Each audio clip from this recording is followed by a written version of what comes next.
be knocked down, but you will not die. But what I have purposed, you must do. I hear people saying God doesn't force people. I say they don't know him. Yes, God.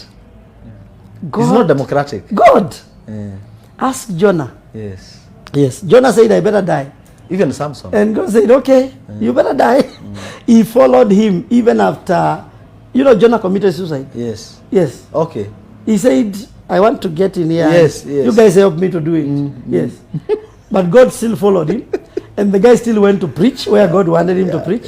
After you are done, now you can choose whether you want to go to hell or you want to go to heaven. But if he has wired something in you, he will keep on pursuing. It must be accomplished. It must be accomplished. So I went to my house and I'm like, now where do I begin? And then the Lord, that day that there was a lot of activities. I don't want to get into them right now. But the last one was I prayed to God. I told God, I know you don't like this business of going to witch doctors. I have stopped. So now can you give me a job? So the following day, I went out knowing God had me yesterday night and I'm going to get a job. By noon, I had 5 jobs. Wow. Everywhere I went, you got a job. People wanted to employ me. So at noon, I sat somewhere and analyzed all the jobs and I decided to settle for one. One where they could give me food, there was no transport, and there was accommodation. Wow. That was a hotel. So they would give me food, there was accommodation, I was not paying any transport to anywhere. So I began to work at a hotel in Arusha. About a week or so later, the Lord appears to me in the hotel. So one morning, everybody runs away from the hotel. And the workers ran to the backside of the hotel. And I'm wondering, why are people running? Then suddenly, what is this they see and you can't? Then suddenly 2 guys walk in into the hotel. One of them is somebody I know. He's a guy who used to sell charcoal to us in the hotel. But he was born again. So he come in and he's holding a newspaper. But the newspaper is a newspaper from Kenya. It is written in English. I know this guy doesn't understand anything to do with English. But what's happening? And the other guy is, smoking a cigarette. So they come in, and I used to smoke then. So I wanted the cigarette. So I came and gave them company on the table where they sat down. I don't know whatever they asked me to bring, to give to offer them. And I sat there because I wanted the cigarette. Then we began to talk. And as we were talking, we found a place in that newspaper written, Israelites and Palestinians are in conflict. So we asked ourselves why. So as we were talking, we went back to the Bible, which is not there, but from a newspaper, we went back to the history of the Bible. And the narration of, how Jacob became Israel and, why did the people disappear? No, all the other people from the hotel, when the ones who went out, they went out completely. What did they see? I didn't understand by that time, but I understood later because we talked with these guys for about 2 hours. Nobody stepped into the hotel, and no worker came into that part of the hotel. So I was there with them, and we talked, and then I began to see a vision. Because I asked for the cigarette, and the Lord said, that's not a cigarette. That is death. And the guy you are seeing here is the devil. The other guy you say you know him, it is not the guy you know. It's an angel of the Lord. He has just used an image of somebody you know so that he can pass a message.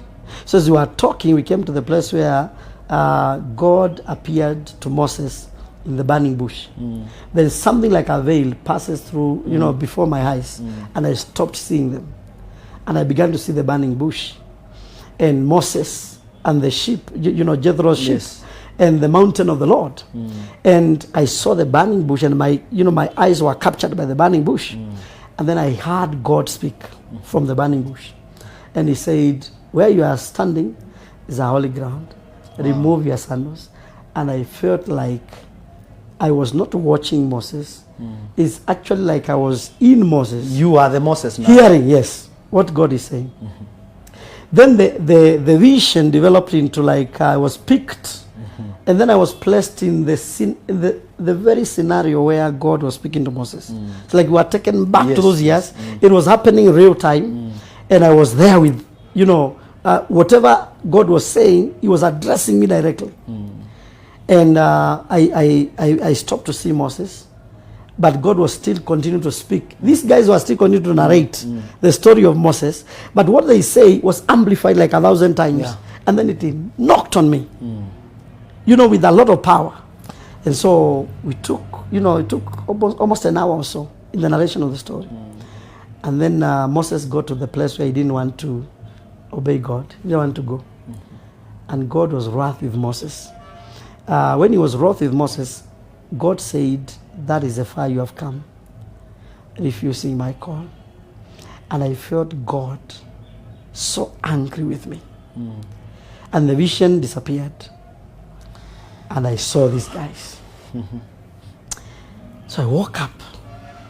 And I went and sat somewhere far away from them. But then I was tapped by an angel of God. Actually, I was tapped. And I looked around, there was nobody. And I was meant to know. It was the angel of the Lord.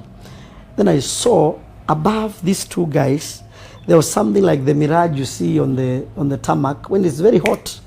Then you can see something like a watery sight ahead. When you get there is nothing, it's just a mirage. So I saw that on top of their heads. I wiped my eyes to see clearly. It was still there. Then the thing lifted up and filled the entire room. It was so tangible. I felt like I'm immersed into a certain presence.